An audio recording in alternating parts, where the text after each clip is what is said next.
daripada kepentingan pribadi atau golongan. Syederulun 5 anggota KIP Biren hasil seleksi Pansel KIP dan Komisi A DPRK Kabupaten Biren pada Senin 10 Juli 2023 resmi dilantik. Kelima anggota KIP masa jabatan periode 2023-2028 yaitu Darmawan SPD, Muhammad Abrar SPDI, Safrizal SPD, Izudin dan Saiful Hadi SEMM. Mereka dilantik dan diambil sumpah dan janji oleh PJ Bupati Biren Aulia Sofyan PhD di Oprum Setdakap Biren.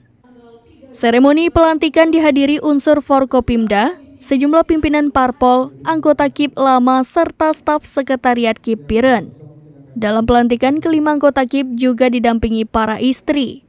PJ Bupati Biren Aulia Sofyan PhD dalam sambutannya atas nama pribadi sekaligus atas nama pemerintah Kabupaten Biren mengucapkan selamat kepada anggota KIP yang dilantik hari ini. Semoga dapat melaksanakan tugas dan tanggung jawab dengan harapan senantiasa mampu mengemban amanah dengan sebaik-baiknya sesuai dengan peraturan perundang-undangan yang berlaku.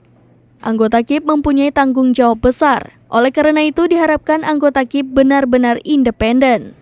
Usai dilantik, mereka semua mendapatkan ucapan selamat dari PJ Bupati Biren dan undangan lainnya.